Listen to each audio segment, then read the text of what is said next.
I'm Matt. I'm Sean. And this is the GIST of NIST, the series where the Senior Information Security Officer at Kompleye, Sean Hassett, explains the NIST 800-171 to a marketing person, me, in plain English to try to understand what the Cybersecurity Maturity Model Certification, or CMMC's assessment guide, is really asking defense contractors to do. Sean, we talked about access control in a previous episode. Now we're going to move to asset management. But if you look at the current assessment guide as it stands today, asset management isn't listed, but it's still something that's important to talk about. And why is that? Well, asset management is the pillar of information security. If you don't know what you need to protect, how are you expected to provide the protection controls? So right. Does that make sense? That does make sense. So where did it go? If it's not on the assessment guide today, where did it go? So currently, if you look in the scoping guide for the CMMC, they describe how to manage assets in terms of identifying the type of asset. So they say for your scope, you need to determine if you've got contractor managed assets, COI assets, out of scope assets. So they've got a complete table there of, what type of assets you need to identify and what would be, parameter or field to help you do that self-identification of assets. So right. That's kind of where, as of today, we see it within the CMMC. However, I think most experts would expect once NIST revision 3 comes out, anticipated later this year, those Delta 20 controls, including asset management, are likely to see their way back in as a formal practice requirement. Where you would incorporate that control today would be in your system security plan. So your system security plan, you're required to have a documented list of assets and scope. And currently the DIB-CAC, which is, helping to oversee the CMMC rollout, is providing, guidance that the asset classification that's in the scoping guide should be used in your SSP to label your assets accordingly. So if we were to back up, so I mean, asset management, pretty much what I got from that, it's gone, but it's going to come back and it's not forgotten. But let's say that obviously I'm not a cybersecurity expert. Assets, it seems like it makes sense. But from a cybersecurity perspective, what is an asset defined by this asset management section? Yeah, that is a very good clarifying question. I think most people think of assets in terms of like technology, like servers, cloud, firewalls, etc. But however, the CMMC scoping guide takes this into a broader category. They consider assets in terms of people, technology, and locations. So in that scoping guidance, it's recommending those broader categories be what you classify as assets to your company. So I don't know, I would say an asset is anything that, you utilize in order to drive your mission or your vision to, to achieve that goal at the end.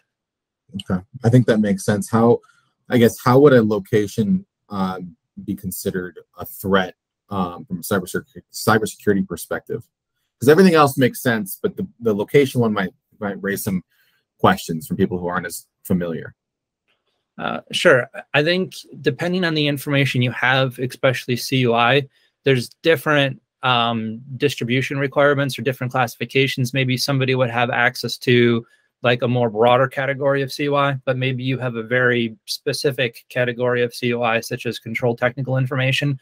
You would want to, identify the building as a whole of, containing CUI, but maybe a subset of that room contains the controlled technical information. That way you could be more specific of, okay, at this room, I have to have stricter security requirements than the whole facility.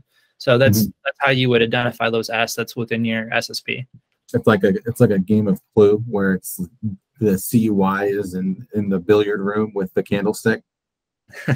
Yeah, the flow of information is the most critical part to asset management and identifying the scope and boundaries of your system and assessment scope. I think the DIB right now, especially with the rollout of CMMC 2.0, is they're trying to help contractors focus their controls specifically on, okay, what's important, what do we need to protect? Obviously, there's a lot of money and resources associated with this rollout, so they're trying to make sure that those efforts get very targeted to what actually needs to be protected and then to what level. Gotcha. And then managing it, I mean, how would you, what is management kind of entail? Like, is it a piece? Is it a software? Is it a variety of different softwares? Or Well, funny enough, if you mention it, eTactics has a great product for managing their assets in scope for CMMC. Going through your company's product, you're able to upload assets into the GRC tool, tag them as either people, process, or technologies. I would say that's the easiest way I've seen people keep track of it. Traditionally, without the use of a GRC tool, people tend to keep spreadsheets. Information gets lost, and sometimes you transcribe a few values and it gets a little bit mixed. So yeah, you've got a couple different ways of balancing it. And then I would also say it depends on the size of your scope. So if you're, a one-shop company and maybe you only have one computer that processes CUI, you could just keep track of that or that inventory within that SSP because it's a table. It needs to be there anyways. So as long as you keep that table up to date, it could be a simple update. So I don't know. Okay. There's a variant level here to play. Gotcha. And then there's something. Asset management uses the phrase attack surface. It sounds very cool. It sounds very 1980s action hero type deal, military. What is an attack surface? So I'd say the attack surface is what's exposed to an adversary to be able to perform, a malicious action. And it doesn't necessarily mean, a foreign threat actor. Your adversary could be inside your own company, because a lot of times when we see, security exploits or incidents, sometimes insiders do it on accident. Sometimes insiders do it on purpose. But the broader scheme of things is when we think of attack surface, we always think of, let's say China or Russia coming in and hacking us. But we have to take a step back and look at it from, what's exposed that could potentially become compromised. And then once we get past that point of definition, then we'll figure out how it could become compromised. Gotcha. Makes a lot more sense, clearing it up. I think asset management is definitely something, like, just based off of what you said, it obviously seems like it's very important. Hopefully, I think your prediction will probably be right, that it'll come back. So if people aren't just decided to, kind of put asset management aside, probably bring it back in the throes of things, because it seems like it's definitely not going away. That's very important.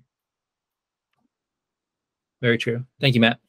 Thanks, sir.